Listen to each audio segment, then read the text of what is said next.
Hello friends, मैं हूं रूपाली और आप देख रहे हैं इमेजिनेशन फैक्ट्री। आज के इस टॉपिक पे हम बात करेंगे कि आप कैसे अपनी इंटरनेट बैंकिंग सिक्योर कर सकते हैं। दोस्तों, इन दिनों ऑनलाइन बैंकिंग फ्रॉड्स काफी बढ़ गए हैं, तो आइए हम देखते हैं कि ऑनलाइन बैंकिंग फ्रॉड्स और स्पैम से बचने के लिए हमें क्या क्या प्रिकॉशंस लेने चाहिए। Avoid using public wifi. Airport, bus station, railway station, restaurant जैसे पब्लिक प्लेसेस पे वाईफाई के थ्रू नेट बैंकिंग में लॉगिन करना अवॉइड कीजिए। प्रॉपर सिक्योर कनेक्शन नहीं होने के कारण हैकर्स बहुत इजीली आपके बैंक अकाउंट को हैक कर सकते हैं। इसके अलावा मोबाइल डाटा या घर के वाईफाई के थ्रू आप नेट बैंकिंग में लॉगिन कर सकते हैं। साथ ही try to avoid going to any cyber cafe for any banking transaction. अपने बैंक स्टेटमेंट को मॉनिटर कीजिए। हर महीने बैंक आपको ईमेल के थ्रू आपकी बैंक स्टेटमेंट भेजता है।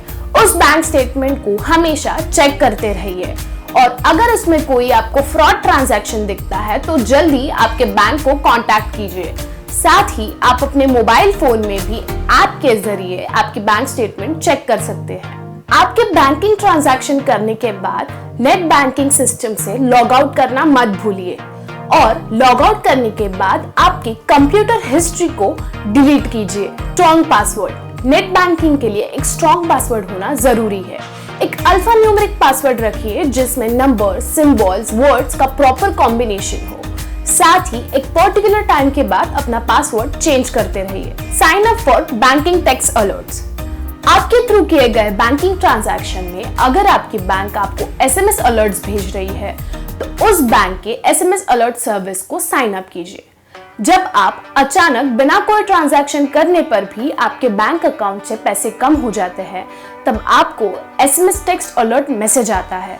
तब आप तुरंत ही बैंक को उस ट्रांजैक्शन के बारे में रिपोर्ट कर सकते हैं और फाइनेंशियल फ्रॉड होने से खुद को बचा सकते हैं।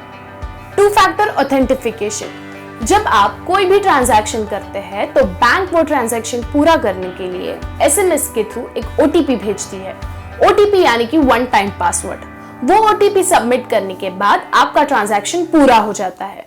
ये सर्विस आपको कोई भी फ्रॉड होने से पहले बचाती है।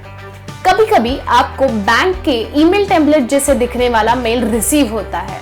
वो एक मेल फिशिंग फ्रॉड है।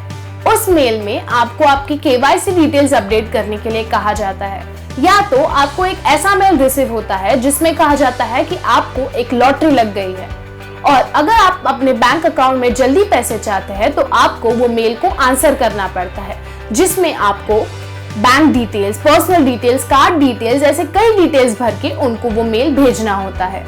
आपको इस तरह के मेल्स को कोई भी रिप्लाई न देते हुए उनको स्पैम के रूप में मार्क करना है और जल्दी ही आपके बैंक को रिपोर्ट करना है। फोन या मेल पर भी किसी भी अजनबी व्यक्ति के साथ आप अपने बैंक डिटेल शेयर मत कीजिए। इन दिनों बैंक स्टाफ होने का दिखावा करके भी मोबाइल फोन के थ्रू फ्रॉड्स काफी बढ़ गए हैं। Update your OS. अपने मोबाइल और कंप्यूटर का ओएस हमेशा अपडेट रखिए। नए सिस्टम अपडेट आपके मोबाइल को नए मालवेयर से बचाता है। ओएस सॉफ्टवेयर अपडेट करने में कोई भी लेट मत कीजिए क्योंकि न्यू सॉफ्टवेयर अपडेट आपके मोबाइल और कंप्यूटर को सेफ रखेगा। एंटीवायरस।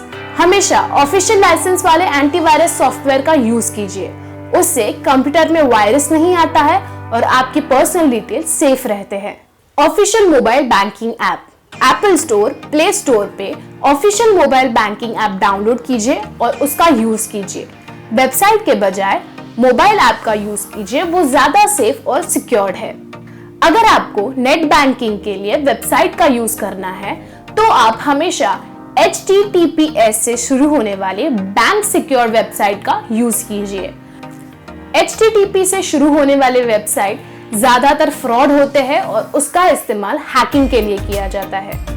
तो इन 10 टिप्स का यूज करके आप एक सिक्योर इंटरनेट बैंकिंग सर्विस का लाभ उठा सकते हैं। दोस्तों, अगर ये वीडियो आपको पसंद आया हो तो वीडियो को लाइक, शेयर और कमेंट जरूर कीजिए और इमेजिनेशन फैक्ट्री चैनल को सब्सक्राइब जरूर कीजिए।